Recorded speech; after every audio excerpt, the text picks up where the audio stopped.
Assalamualaikum warahmatullahi wabarakatuh. Good morning, everyone. I hope you are all doing well today. Before we begin our presentation, we would like to send our sympathy to anyone who is affected by the current situation. We truly hope that everyone stays safe and healthy. Before we start, we would like to introduce our group members. Our group consists of me, Maharani Rahma Maulida, and my teammates. Meka Audinasti Aura. And I am Putri Ratnasari. Okay, next slide, table of content, please.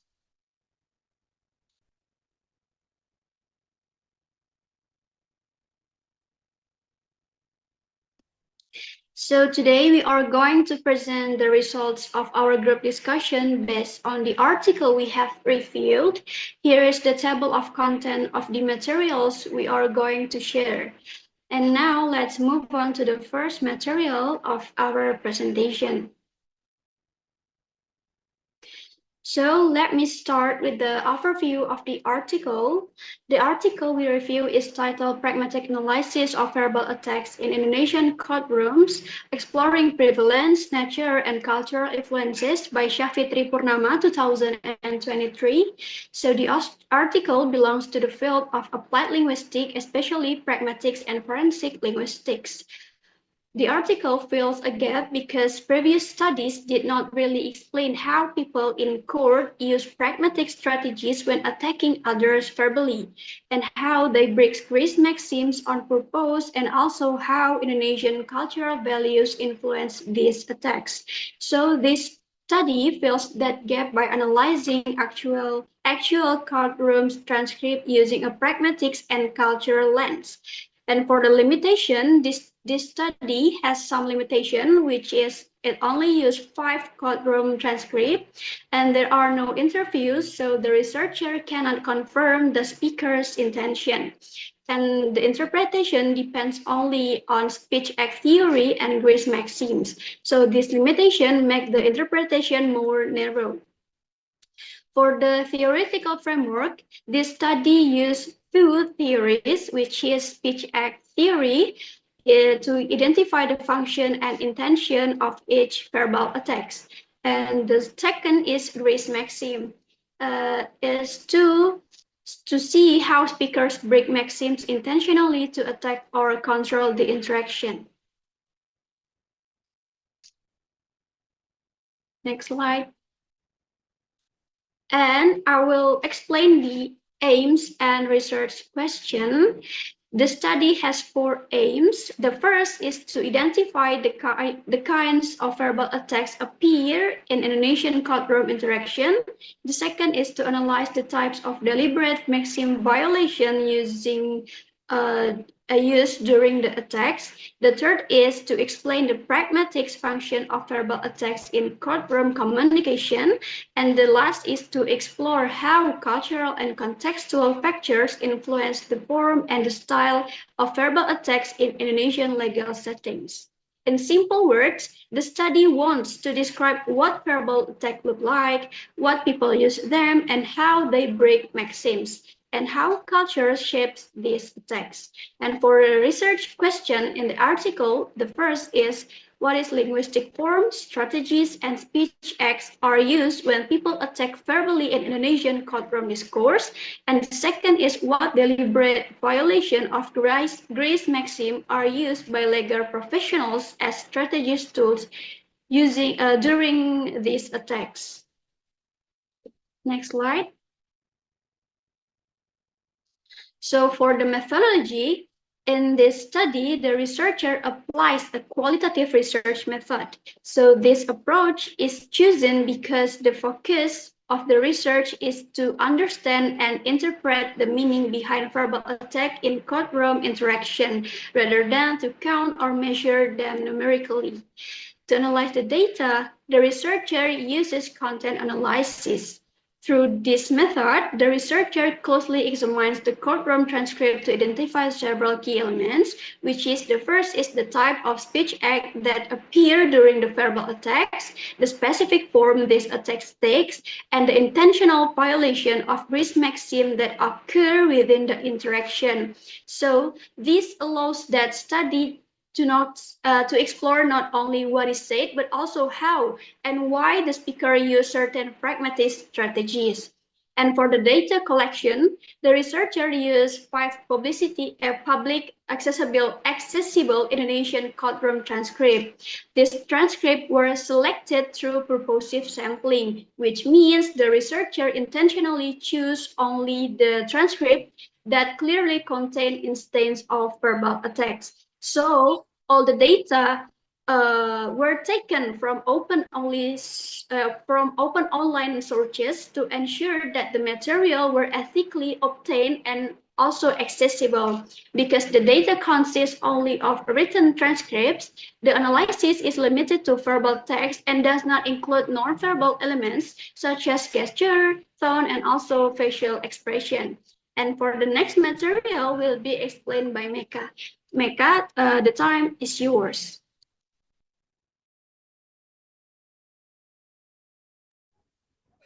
So before we move on to the key findings, we need to make sure first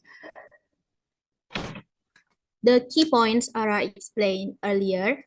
So from her section, we know now that the research gap, the limitation of the study, the theoretical frameworks, and also the aims, research question, and how the data were collected from 5 courtroom transcripts. So at this point, we already understand what the researcher was trying to achieve, why the study matters, and how the analysis was carried out. Now that the background is clear, we can move on to the main part of the article. I'll start with the key findings and then continue to the speech act analysis, which is the first detailed finding.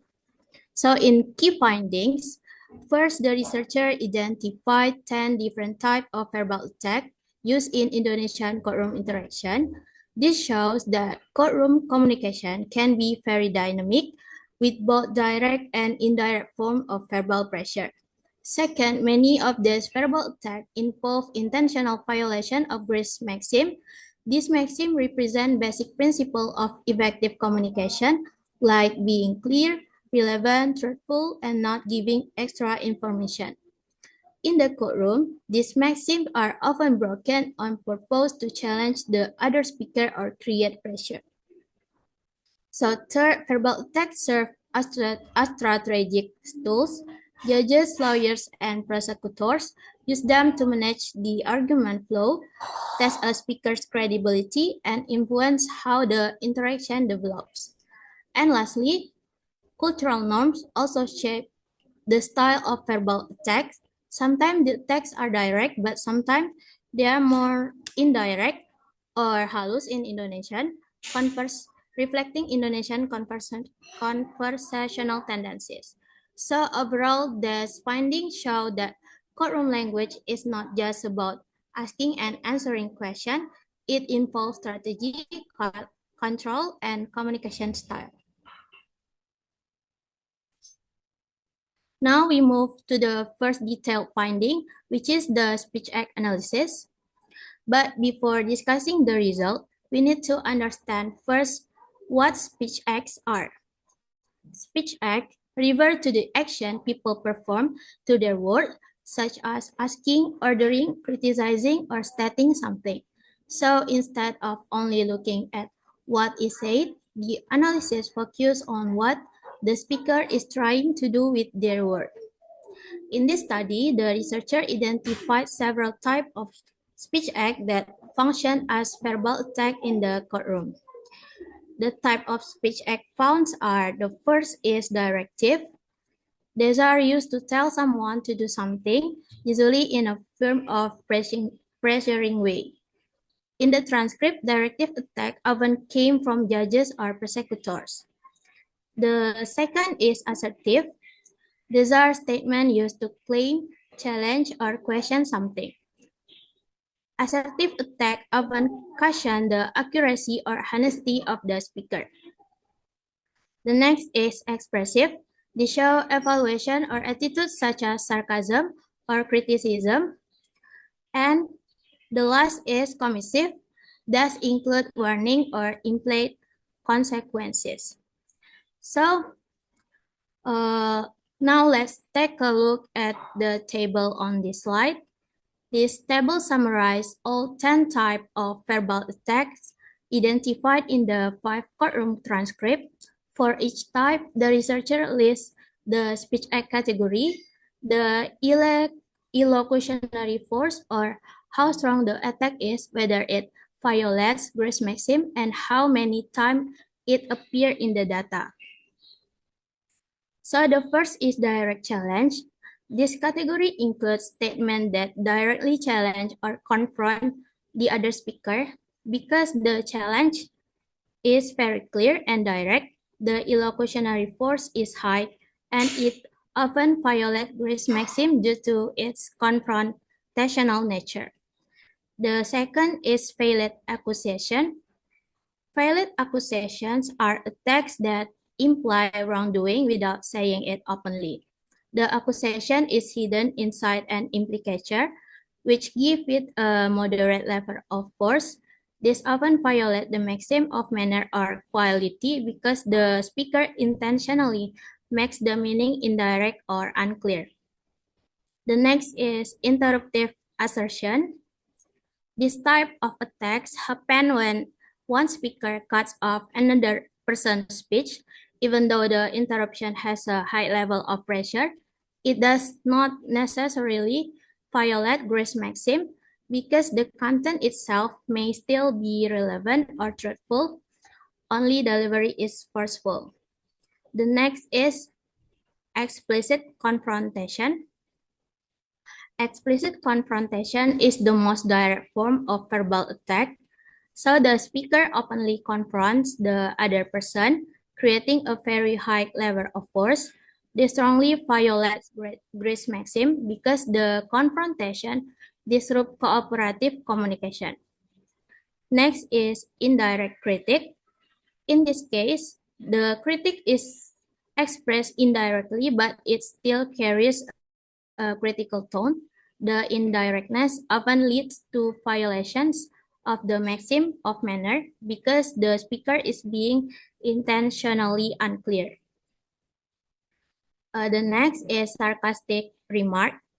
Sarcasm is used to mock or belittle the other speaker.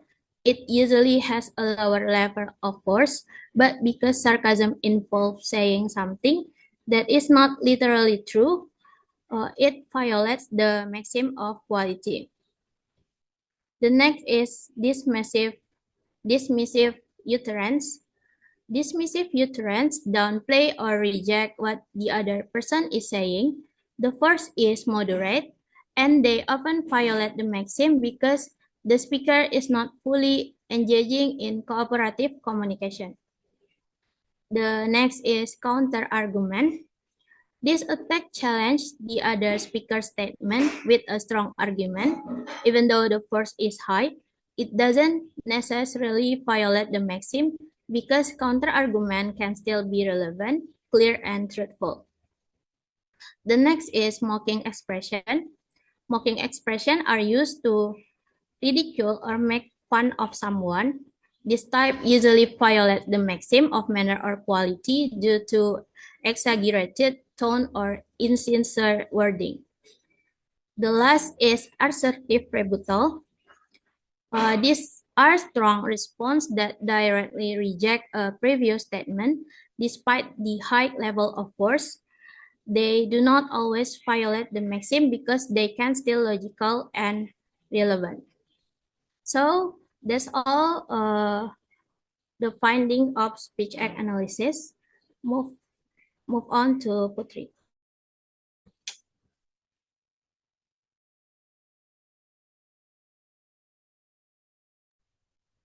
Okay, next.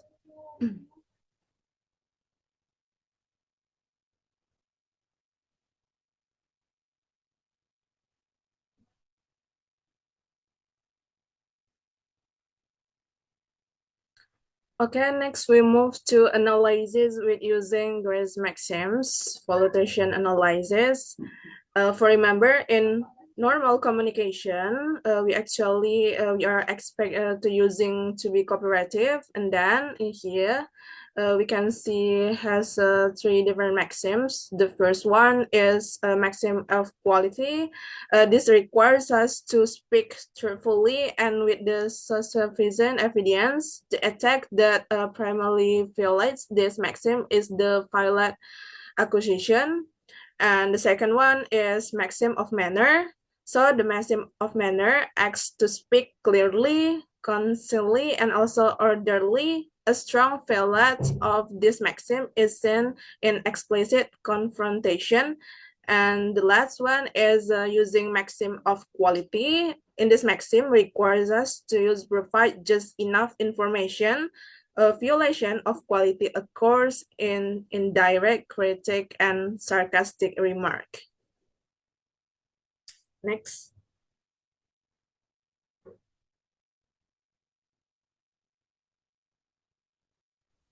So I will explain this slide about findings, cultural factors shaping verbal text in Indonesian courtrooms.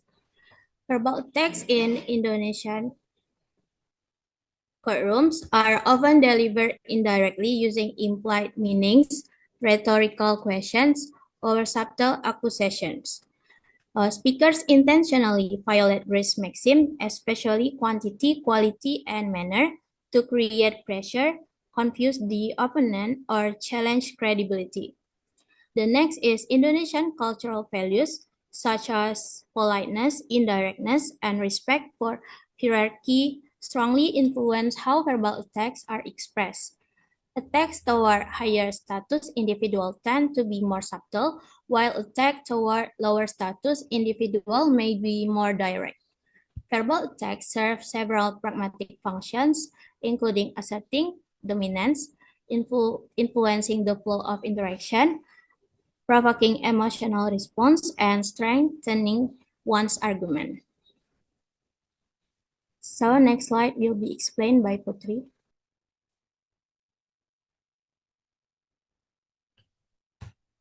Okay, next.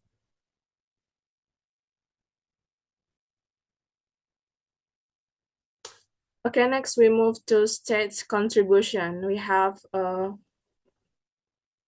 here. The first one is provides a systematic categorization of 10 verbal attack types.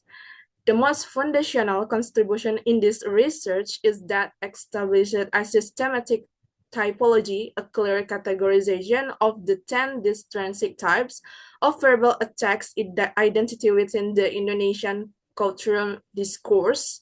So it is very important because this work addressed a gap in existing literature by providing a robust taxonomic framework. So it offers a tangible reference for future researchers to constantly identify, classify, and also analyze aggressive communicative acts in the specific legal context. So the second one is over real example of intentional Gray's maxim violation in court. So this study provides empirical evidence, actual, for example, from the court transcript demonstrating that the violating of Gray's maxim by legal professional in intentional and not a communication failure. So this confirms that floating the maxim is a powerful pragmatic strategy. For instance, deliberately violating the maxim of quality is used to generate a specific negative implication, and then likely suggestion that the opponent is untrustworthy without making explicit sustainable and accusation. And the next, so the blend of assertiveness and indirectness in Indonesian courtroom speech. So we can say this is our third K findings highlight a fostering rhetorical mix, a blend of highly assertive, like a direct, a blend of highly assertive attacks, and also more indirect subtle from the critic in the Indonesian courtroom. And next is gives a practical analysis from workflow studying verbal attack in legal discourse. So in this we can see is the provision of the practical analytical framework that is easily replicable. We combine speech act theory with the Grace maxim to effectively deconstruction these verbal attacks. And it's a very important to using because this over a trade and taste methodology for subsequent researchers interested in the forensic linguistic or confrontational discourse analysis, but within outside his justical system. And the last one is reveal strategy theoretical patterns used by legal professionals. So this research ultimately uncovers the strategic theoretical patterns employed by lawyers and also prosecutors. Every utterance in the show to be a cloak tactic. And it's very important because in this research, by identifying this strategy maneuvers, the study raises crucial awareness among legal practitioners about the linguistic impact of their choice. Courtroom language is the primary tool of the rhetorical negotiation, opinion shaping, and also ultimately controlling the flow of the judicial narrative. So next.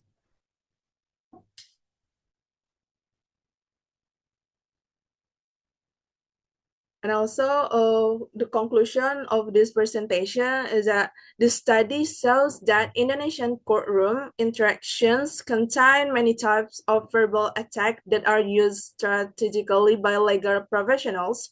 Most of these attacks involve deliberate violation of Grace maxim to challenge credibility, create pressure, and influence interpretation.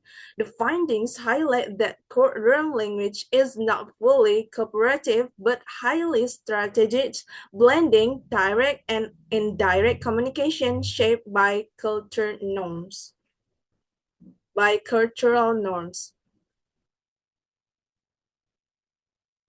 Okay, thank you, Putri and Meka, for your explanation. And maybe we can back to the findings, the second finding, which is a Grace maxim violation.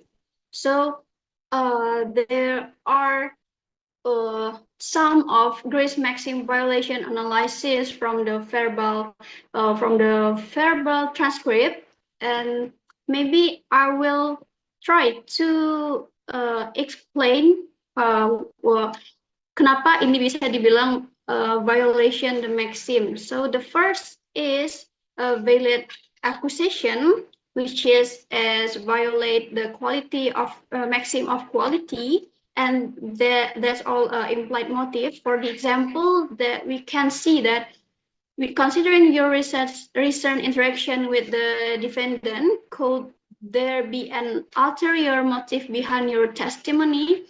So this sentence sounds polite, but it actually contains a hidden accusation. So instead of directly saying you are biased or you are lying, the speaker implies it through a question. So because the accusation is not stated openly, it violates the maxim of quality, which requires speakers to tell the truth clearly and not say things without evidence. So here, the speaker suggests a negative motive without proving it.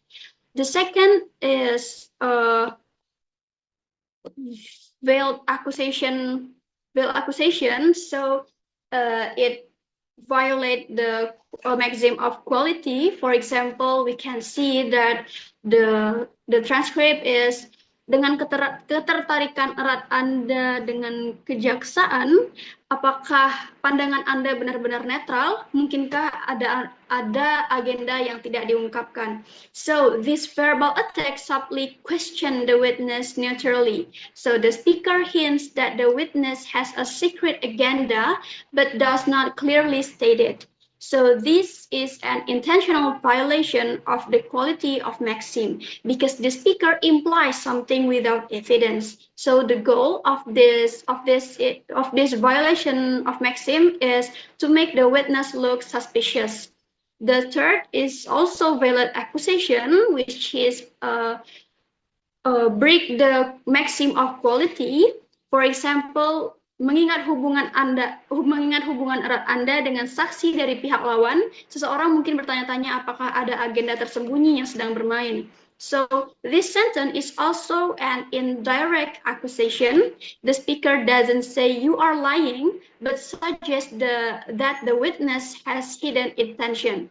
Again, it violates the quality of maxim of quality because the speaker gives an implied claim without evidence using suspicion as a strategy.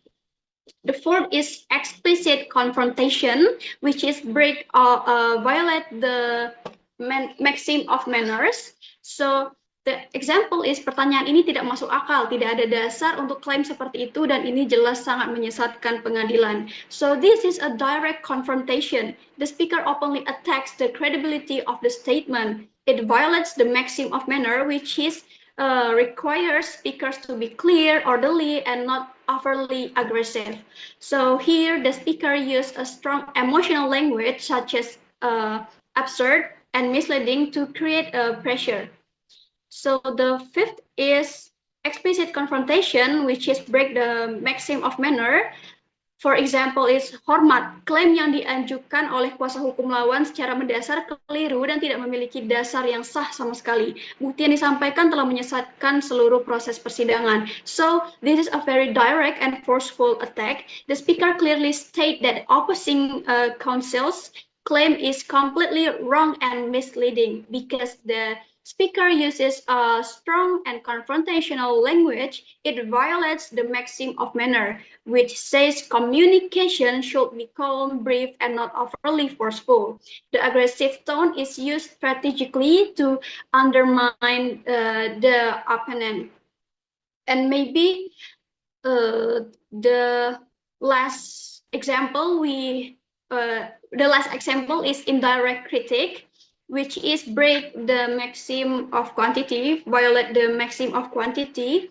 For example, is mungkin ada faktor lain yang mempengaruhi ingatan Anda yang belum diungkapkan. So, for the explanation, this verbal attack sounds like a simple question, but it contains an accusation. By asking about faktor lain, the speaker implies the witness is hiding something. It violates the maxim of quantity because the speaker adds unnecessary information to create doubt and pressure. And all right, that it's the result of our group discussion on the article we have reviewed. From this study, we understand that pragmatic analysis in courtrooms setting is important because it helps us see how language is used strategically, especially when speakers perform verbal attacks or violate maxim to gain power in the interaction. And thank you for Meka and Putri for your time. Maybe that's all our presentation because we conducted our presentation is online session. So thank you for your time. Wassalamualaikum warahmatullahi wabarakatuh.